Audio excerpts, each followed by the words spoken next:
You're listening to the Enneagram and Marriage Podcast. I'm your host, Krista Harden, and today we're talking about the fixations in terms of relationship.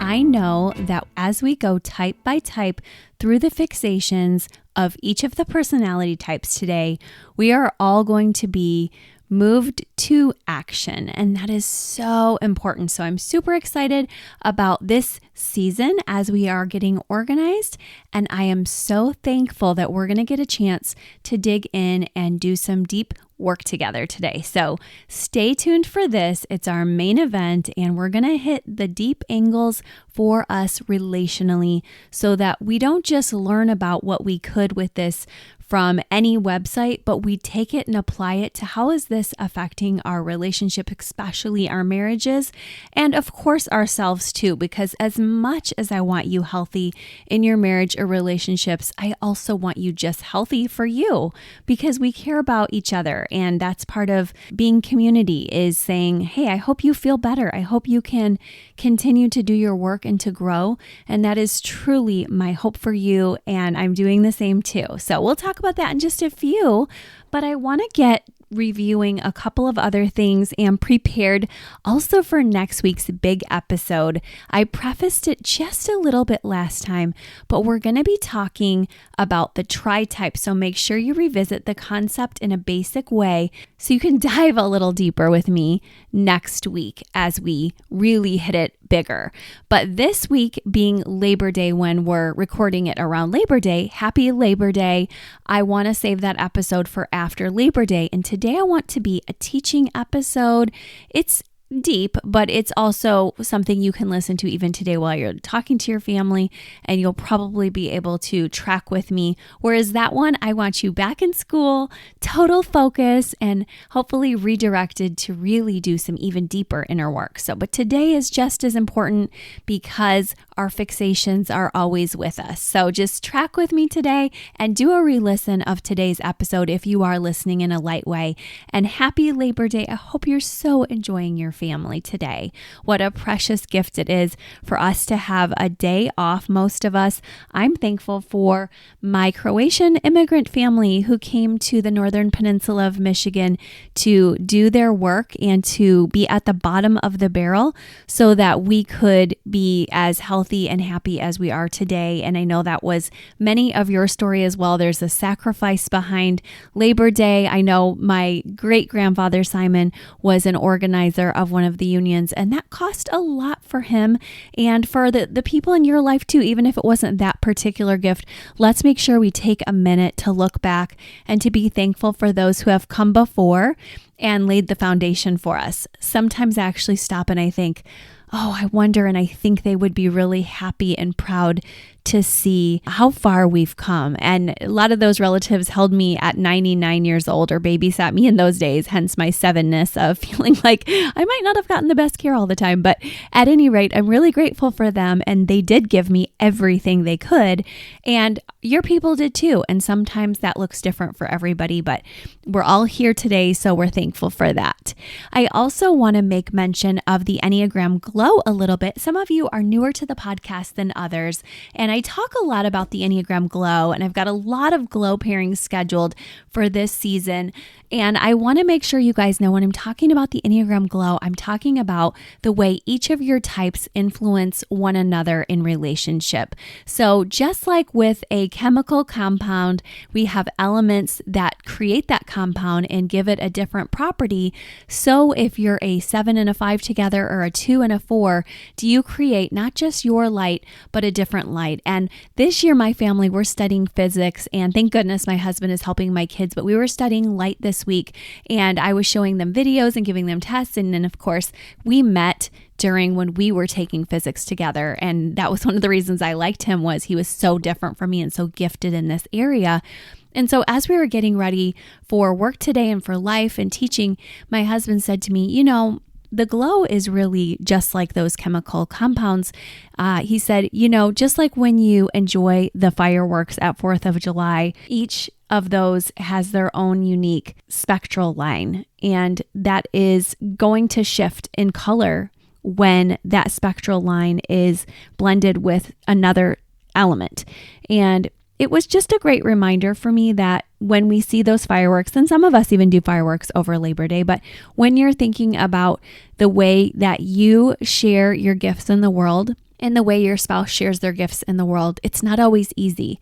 And we talk a lot about instincts and how they rub up against each other, or our types rub up against each other. What's amazing is that what you put in together and what comes out is something truly unique. And Wes said that you can even detect stars this way by looking at their spectral line, and each star has its own signature as you see God's light reflect. I don't want to get too carried away with this because, as you can see, this is not my area of expertise, but relationships are. So we'll head back to that soon. And it's just a beautiful way of saying you guys are doing your work. So be rest assured that your glorious presentation out there is astounding to others, but rest each day. Because when you're tired at the end of the long, hard day and you're annoyed, understand that that's part of the process and you've done your work. Good job to you. But don't forget that rest. Don't forget the rest together, the date nights, no matter how hard things are or how you feel your spouse might not deserve that because they're not the best. We have to bring our best to each other, at least for a few hours a week out of the 115 waking hours. So don't forget to give a few of those to each other. Your marriage or relationship is not going to get better if you say, even I have to take every one of those 115 waking hours to complain. No, you can take 6 to 10 hours and just relax. So anyway, that's your permission from me as the resident 7, but I love you guys and we all bring a different glow to the world, and I hope we're all balancing so we're not all one way, and I'm certainly not, but I do fall into my traps, as we'll all talk about in a little bit as we get into fixations. Another thing I'm always reminding you of is self-care. Make sure you are doing a good job with that, but actually just finished the 21-day challenge with Cassie Ho, and my daughter and I finished that up. It was phenomenal. It was hard and it was worth it. So I know that you guys can do your bits and pieces just like I'm doing my bits and pieces, and enjoy it as best as you can, because you're bringing life and health, more life and health to yourselves than you otherwise would have. And that is research based. So keep it up. I hope you're doing little bit by little bit, even if you're like, I can't do anything physically and it's driving me crazy. Think about something else you can do, like skincare or working on different aspects of your body in terms of stretching. So there's always something you can do for body care. And you can also have treats too. I know one thing that drives me crazy, and I like it too, is both my daughters are always making chocolate chip cookies. And that is a weakness of mine. And so what we've been doing is I will usually now have one or maybe 1.5 and give the others away. But as somebody who struggles with gluttony, that's hard for me to have a lot of baking going on. So it's nice to bring in that social instinct and say, give most of these away. And we are so social as a family that there's always somebody to give them away to. And my husband always takes them to work when he can too, because they're medical. They need all the sweets, right? No, I'm just joking. But like seriously, medical offices do get a lot of donations of sweets. So we just add to that. But I also want to direct you guys to a few other places this week. Okay, so those are some reminders, your glow and your instincts and your self-care and your date nights. Now I want to get down to some goodies for you, because I have a great freebie reminder for you and some other resources. So the freebie I have for you is actually not just one, but multiple freebies. And if you go to my website, enneagramandmarriage.com, you'll see that there's a menu item called freebies. And if you go to it, you'll see that has been finished with all of the freebies that we have, and they are updated and they are organized and they are beautiful. So that is something that I wanted to make sure that we covered, and we are set with those. Thank you again to Julie. She did an amazing job. As you know, I told you about her last week. I am leaving her information in the show notes if you also need somebody to just edit and tweak your files. But a lot of you have had these, and our Enneagram and Marriage Workbook is our signature item there. And it is a fantastic resource. Even if you've printed it out before, these are worth it for you to go back to.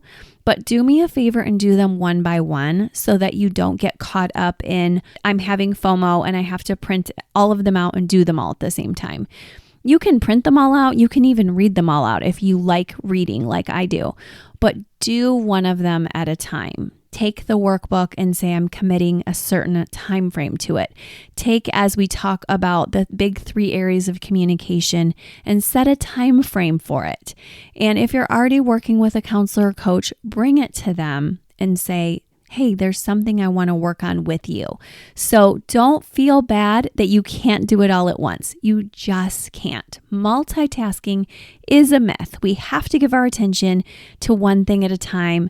And so I really want to remind you of those awesome resources for you. There's a ton more that I have my Enneagram and marriage certified students use as well. And they are also on my website if you're looking for a coach, because they have about 30 plus worksheets that they have, but we have almost 10 there for you guys, and they are really nice. So please check them out. They're totally free.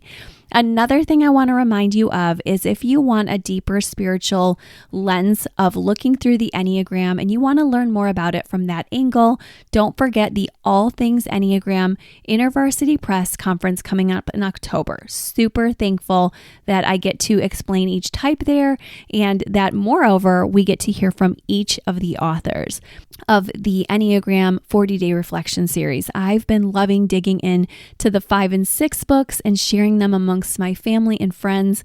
And I hope you love doing that too, because we all have different arrow work and lines of connection. And our ultimate goal with our Enneagram work is to get to work with lots of different facets of ourselves and say, oh yeah, I've gotten caught here too. Or yeah, this is my wing, and I do these behaviors as well.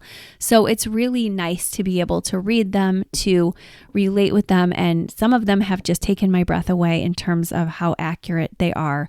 Of course, the one that's my type gets me the most, but the others have shocked me by how much they help me to appreciate others, etc.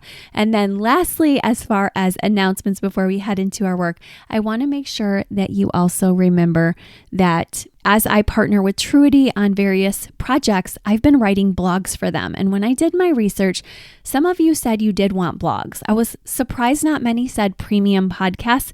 Probably the amount of mental work we do together weekly here is pretty good for most of you. People said, I want more blogs, I want more conference, I want more marriage tools. So that's what I'm heavily working on for you, especially the latter two. But I want to let you know that I do have a blog up as we talk about just when your Enneagram work isn't quite enough, what can you do? So that article I will also put in the show notes for you if you're a reader and you just want to see what we have to say about not just the fixations like we're talking today, but we really go into the emotional passions in that article. So that's there for you as well. So let's get started on talking about our fixations, especially as they apply to our relationships. As you know, I usually go through personality types 1 through 9, and that's what I'm going to do today. Oh, a brief reminder of what fixations are. Fixations are basically the way our thinking can reroute us in unhealthy ways when we're trying to do our personality work. In fact, our personality itself is getting in the way of just God's good plan for our lives. So when we get in the way with it, we usually have good reason for that from the past. We usually are dealing with issues where we say, the reason I solve problems this way or take this mental route, which is now well worn like a wheelbarrow path, is because it is well worn and it works. And I know this side route, and you and I both know that even after this podcast, sometimes we're probably going to take that side route because it's a fixation and we're stuck there. And yet, I hope that we can also say that we have made a lot of progress. And I don't want any one of you to leave this podcast thinking that you can't change, because you can. And I would not be in this field and have so many success stories with my beloved clients, and I would have not had so much success in my life had I not done these changes. And we're not saying we're perfect, but you know what? We are doing our work. So therefore, we have grace, but we also have this awareness that we get stuck and it's tough. And these are the particular ways that each type can get stuck. And then I'm going to let you know, as I said, how you get stuck relationally so that you can begin to have the levels of awareness, which just means first you're starting to be aware of this pattern in your life and watching yourself with curiosity. And doing that makes a big difference. And you might think that that's no big deal, but it is a big deal because once you start to notice it and see how it's actually not helping most of the time, you're realizing, oh my gosh, why am I even doing this? And it helps you to really release it to God and to say, you know what, this is not working. I'm going to do what's healthier and better. So I'm going to offer you some tips for that as well. So the first one I'm going to start with is type 1. And I'm going to remind you that the type 1 issue when they're dealing with their fixation is they're resentful. So it's basically the belief that other people are against me and I'm doing more than everybody else and life isn't really favoring me. Things are going wrong and they're just ruminating and they're feeling like I'm not going to really talk about anger because anger wasn't an acceptable emotion to have. And even though I have it, I'm going to play that way down. And they're going to say, you know, sometimes I'm not super angry. I'm just irritated. I'm just annoyed. But what's happening is they're thinking, I'm not really good, and in order to be good, I have to be perfect, so I can't rest until I'm perfect. And they can very clearly tell you when they do get it right, it does feel really good. But unfortunately, most of the time, things don't go perfectly. So unfortunately, most of the time, you're going to have ones not feeling very happy. Now, if they're doing their healthy arrow work, where they're taking that route from 1 to 7 to 4, they're going to be a lot healthier here. They're also going to be healthy in this way. And the reason I say the arrow work is it leads the one to have fun when they're in their 7 zone and to hit the emotions that they're missing in their 4 zone. So that's nice arrow work that they get to do because they get to have a balance of their body and gut instinct taking in factual information, trying to make the world a better place. Then they get a chance to enjoy their life in their 7 space and say, I have to put it down. Perfection is an illusion. I'll never be perfect. That's a crazy thought to think I could be perfect. And you can listen to B and Uranio talk about that on their CP Enneagram podcast if you ever want to hear episodes on that of each type. But what I really want to get at here for you ones is that in your relationship, this can be very heavy on your partner and on you because they're not aware of how bad it feels inside to be you and how hard you are on yourself as much as they are, especially if you're social or sexual, on how hard it is on them. So they're thinking, gosh, will you ever give me a break? Are you my parent? Are you aware that I'm working hard too?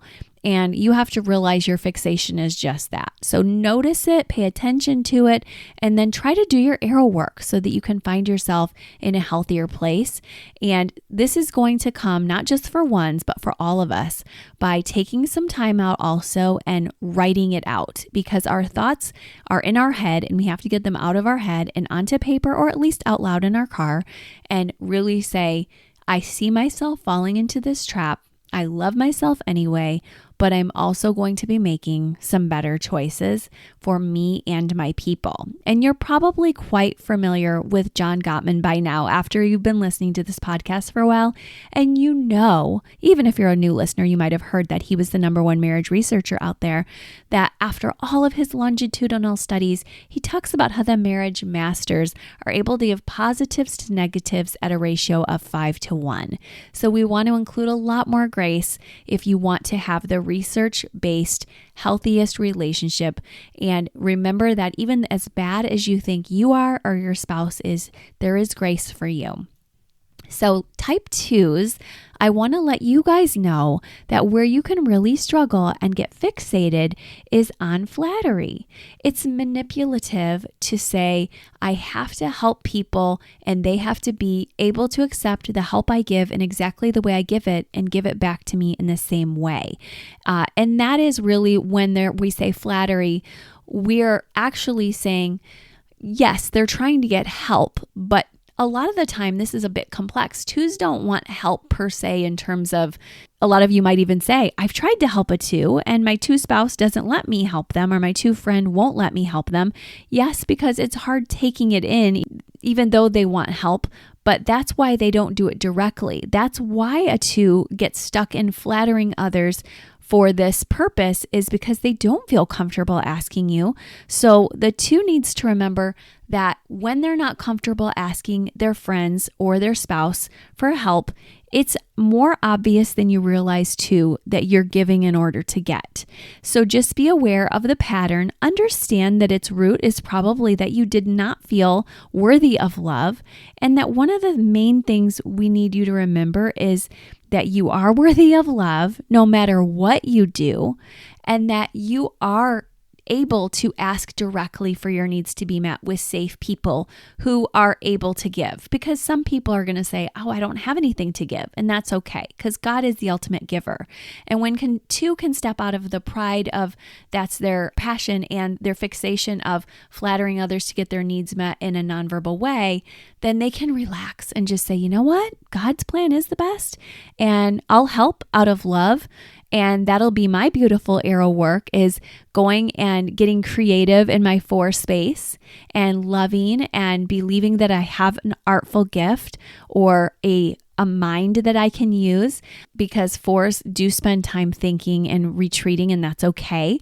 And then also going into that 8 space, and 8s can be very practical and put things out into the world and just watch whatever happens happen. So that's your good work to do to combat that fixation. Of course, don't forget the journaling, or especially the verbal processing in your car or with a friend or a spouse. Type 3, I want you guys to know that your fixation is vanity. And it's just basically believing not that you're better than everyone else 24/7, but that you're important enough to be needed for every aspect of everything you're doing. So it's saying, I'm so important that if I don't do this or help others with my work, then God can't do it without me.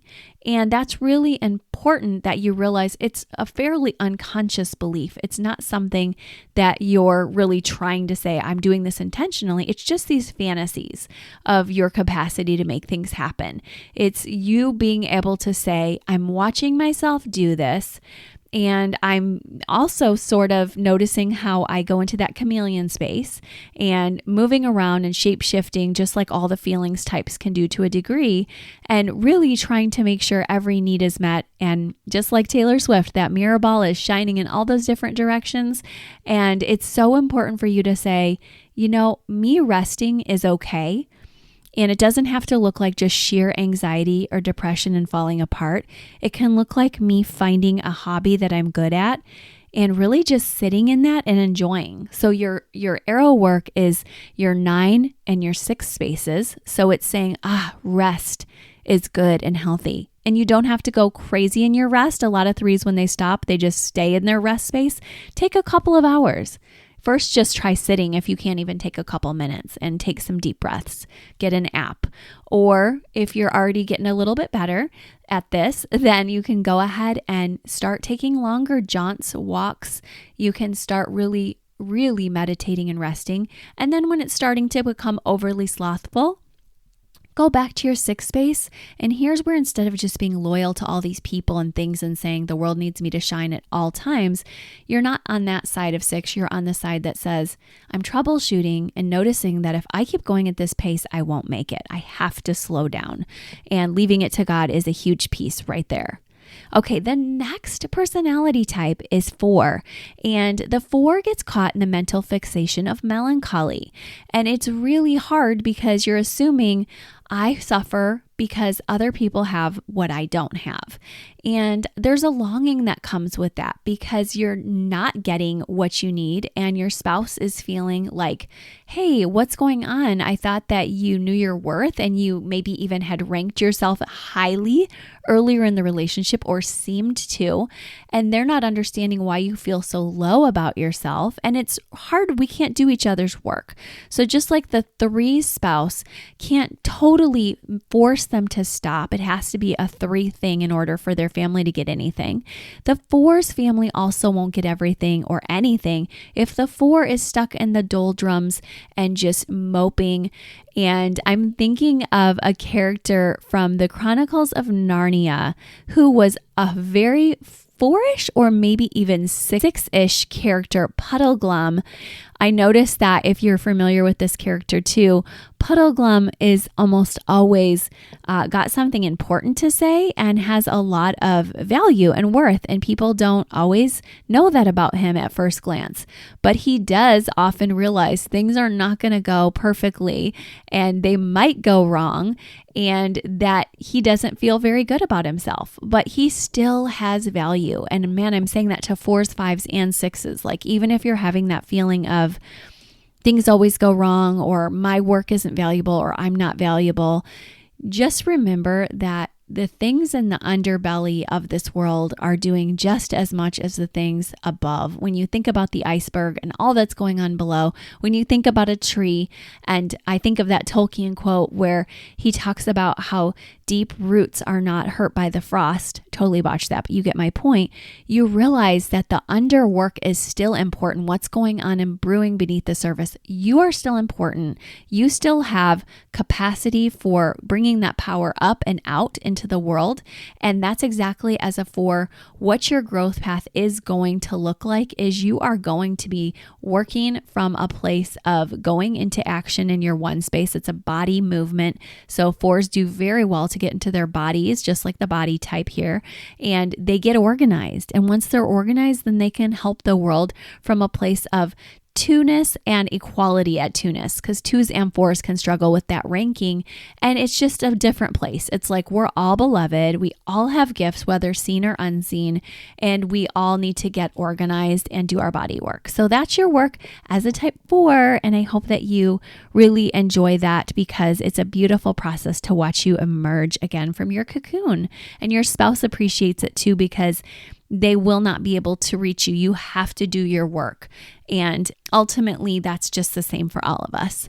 So type 5s, you guys have the fixation of stinginess. It's managing the resources of everything, your space, your time, your energy, but feeling like such huge limitations are on them, and that if you don't hoard that space, others will consume everything and there'll be nothing left. And this one is so false, because we know that really when we have that synergy with others, there's something different and beautiful. Just like I explained about the glow earlier, having each star having its own spectral signature, that's what happens when you work with others on a project, or you reveal this underbelly of what you've been working on.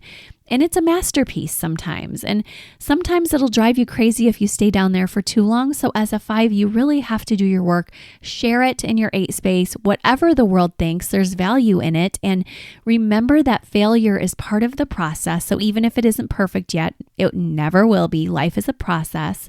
And 5s love process. 5s are able to say, I'm working on something and I'm going deep and I'm going all in and I'm going all the way.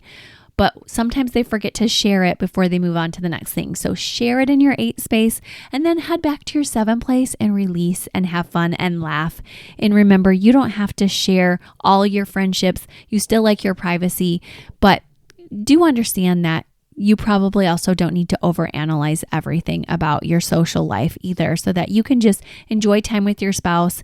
Maybe sometimes you don't have to take a separate car. Maybe you can just realize, in my relationship with my spouse, they are more social than me, but I'm also enamored by them. And I also enjoy going out with them and even just sitting in the corner and watching the world go by. And I'm content just learning about people. So just understand that in your 7 space, you could do that. You could stay out a bit longer, or you could just be innovative even more, because 5s, 6s, and 7s all have that innovation thing going on.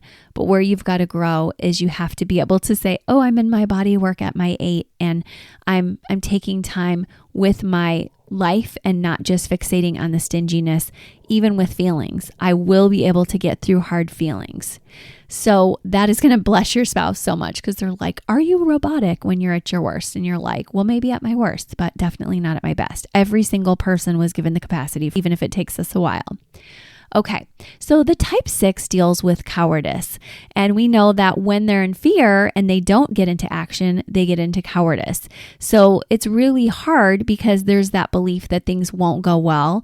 And I have to question myself and others. I have to procrastinate. I have to test everything and scan everything continually.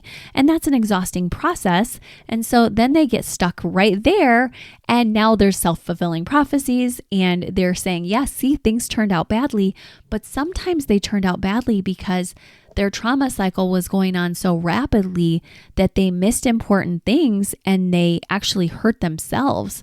So you have to remember, if you're a 6 or you have really strong relationships to 6 and to worry, that you have to take those thoughts captive. And as a Christian, I say take every thought captive to the obedience of Christ when I notice myself in that space, or I think about Philippians 4:8, and you just need those reminders. So just like we're telling all the other types, 6s, you need to take some time to yourselves and process, and even on that piece of paper or in your car, just really talk it out loud. I often say to 6s, go get in a separate place just for you. And even if you have to interrupt a friend at lunch, if that unhealthy triggered thought comes in and you think you need to, especially with a spouse here talking about marriage, really go there now and maybe ruin your date night because you're like, we have to solve this now. Remember that you will have that issue to work on in a couple of hours. So I know once in a while it's an immediate and has to be discussed now. Trust me, I have my own 6 wing to deal with. But it is also true that mostly everything can wait and is not emergency. So please remember that, and your air work is going to be you guys moving into your 3 zone of action, planning, goals, and then 9 space to say, okay, rest and recovery and fun. And don't forget your 7 wing for fun, because I know you're in that 5 wing researching, but don't forget you have access to 7. Okay, speaking to 7s, we love to plan, and that's our fixation actually. Over planning. I need to be in charge of life's events because I know how to bring the good, I can bring the fun, and I can also avoid suffering. I can get through my grief really quickly. Something I've learned over the years about me as a 7 grieving is that I grieve very slowly because it's hard for me, because it takes a lot of faith to believe that it'll be okay to let those hard feelings in.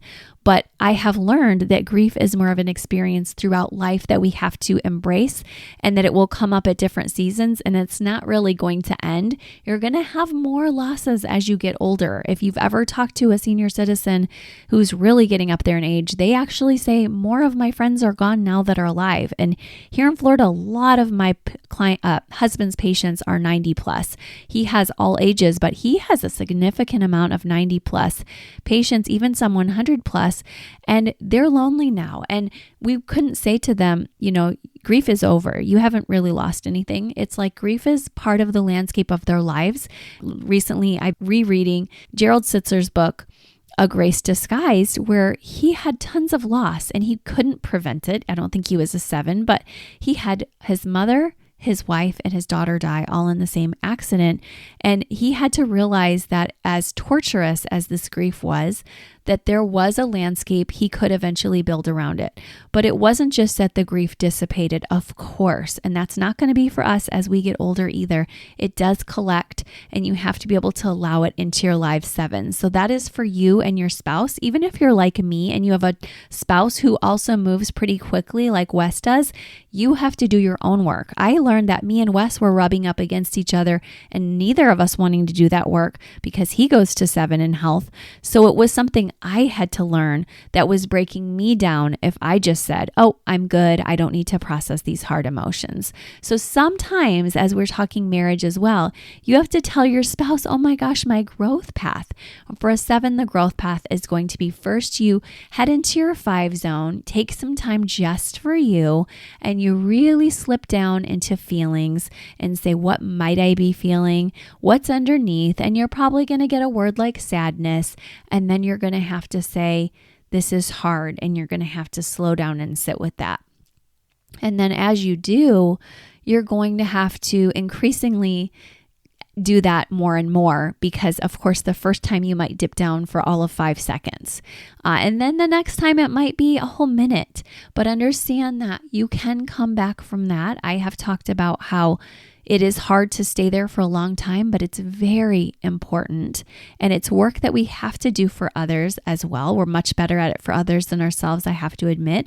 But after that 5 space where you're connecting with your deeper thoughts, allowing yourself permission to take yourself seriously and figuring out what you need to do instead of just planning, and all these plates you're carrying, you start to realize a lot of what you need to do is letting go, is resting more.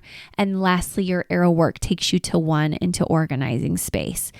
So for me, I take a daily jaunt in the morning through this process quite quickly as I'm working out, which you're laughing to say, oh my gosh, this is way too fast. I have to do it regularly as well. We've had a lot of losses in our life. So that's not when I do that kind of big processing. But my daily is just a quick run through what am I angsting about? What am I grateful for? What do I need to plan and then release plans to God? And then I take some time to organize because I'm already pepped up by that point, and now I can actually go into my 1 space and organize. So don't be the disorganized, scattered 7 who can't take that final step. Next, we're going to talk about 8s. 8s have an issue with vengeance, not because they're necessarily bad at all. It's just that they're thinking, I need to make sure that things are fair. And if God didn't do it, I will do it. I have to make sure retribution is served and that things are compensated in this world. And I will strategize how to do it. So they can be not only very body oriented, but mentally oriented.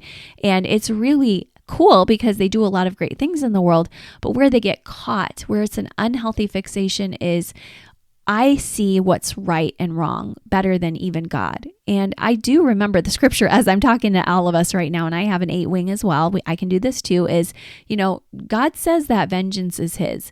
And that's because we could never, especially we know this after age 40, really understand everything going on in each other's lives. And, I know how much your DNA has of every little strand, or I know exactly what you ate today and how your digestive system is working. And I know exactly your trauma and how far you should be along in it. And I know exactly how you were treated by every single person on the planet today and how much energy God gave you. That is not really true, as you know. And an 8 takes it as a gut instinct of, I know. And I have to make sure that I plot this and I make sure that I figure out how we're going to take care of it. And you know what? We do need 8s to do some good planning and often are very good at justice-oriented jobs. And I'm not, just like all of us here, we bring these wonderful aspects of ourselves into marriage to a point, and then they can really hurt us as well when we take it to this level of vengeance. Instead, we could say 8s, go ahead and try to bring fairness to the world. Bring your gift of that body instinct and the beautiful energy that you can offer to people and inspire others. And your arrow work is that you are going to the 2 space to help others. So do that work. Help. Have compassion. These are huge pieces of an 8's personality. And then go back to your 5 space and retreat and rest and think, but not with the mindset of scarcity of now I have to hold on to my resources even tighter since this world is unfair. But no, go to the 5 space and enjoy your rest and discoveries and innovations because you're very innovative as well. And your mental energy is so much better used on innovating and researching and becoming more intelligent and being a powerhouse at business than it is on you getting vengeance. So just make sure you're doing that as a different route. Understand your spouse doesn't want to be reminded always of their past issues, and they also have God's judgment, not yours. So that is not your job. Forgiveness is part of your work as an 8 in marriage. The sooner the better. That Gottman advice goes for you as well of 5 to 1s with positives. Try not to take more than a couple of hours to stew, definitely not days. Now heading on to 9s, you guys deal with indolence and you really struggle because you're realizing, wait a second, I know that others are important, and you're struggling and forgetting you're important too. And you are just as worthy as others, but there's no priority there. There's the forgetting of, even sometimes I recently ran into a 9 and I said, what's their personality type? Because I was with some teenagers. We were doing grief counseling together and I had an Enneagram shirt on and the teens all knew their type. The teens knew their type, but then the 9 in the room said, I can't remember. I think I'm the peacemaker. And of course, this is just part of that indolence of I'd rather listen to others. I'm not important. And while it is extremely loving, I want you to know that you don't have to hide there. You are so valuable and you actually have the gift of all the types as a 9. So we need you out there. We're desperate for you to share your beautiful gifts. And sometimes you have to really get louder with us because we don't always hear you. And you have to use inflection in your voice. But there's this tendency for a 9 to say, I don't want to do that because if I use my inflections, I don't know how much energy I'll have. And the good news is you actually are probably the most powerful of all the types with how much energy you actually do have. So I want to comfort you with that, as well as to say, bring it. We want you to be woke. We want to see what you've got. And we know some will be jealous. And there are a lot of haters out there when they see a 9 get big. And it's like, hey, go big or go home. Like, you are awesome. Don't worry if others don't like it. Sometimes they won't. But, this is going to be a process just like it is for all of us, because you've got your 8 wing there. You've got your 1 wing. You can bring the order. You can bring the power. And then you also have this route of going to the 3 space and right away getting busy and working hard. And you also have right away going to the 6 space, which doesn't have to be the anxious place, but just the place of saying, I'm resting and I'm recovering and I'm troubleshooting for the things in my life because I'm worth it to take the time to do this. So don't forget that process. And I really know that when you do, totally take advantage of the fact that you're valuable and you start to wake up, and maybe it's through this daily journaling process and definitely some body work coming in. You're just really starting to see, man, I am so glad that I'm sharing myself with the world because I'm needed out here. I'm mature. I'm fun. I have the gifts of every type. I can't believe I thought there was a time when I wasn't valuable. And you're not going to struggle with, you're just as valuable with everybody else. You're not thinking that you're better. Just remember, we love you and adore you too. And I hope you guys have had a great podcast time with me today, just listening and really trying to grow, because I know it's not super easy to just put on growth. But I also know that when I was even preparing this podcast, I took some time to do my journaling, and I was noticing that I get stuck in these certain areas and traps. And I was just able to laugh and also just say, I know this is ridiculous that I think that I have to plan every little thing and that I can't allow Wes or others to influence our lives with any trust. And I just had to really look at that and remember all the good that my husband has brought to our lives by me finally, even if it's a white knuckling release, releasing and trusting. So I really want you to know that that's huge, especially if you're joining me in the thinking triad where you may not be as trustful. But I'm doing the work. I feel like, what about Bob when I say that? I'm doing the work. But I am, and I hope you guys are too. And I hope you've had a wonderful time going through these mental fixations with me. Please let me know your process. Please let me know how you like the new revised freebies.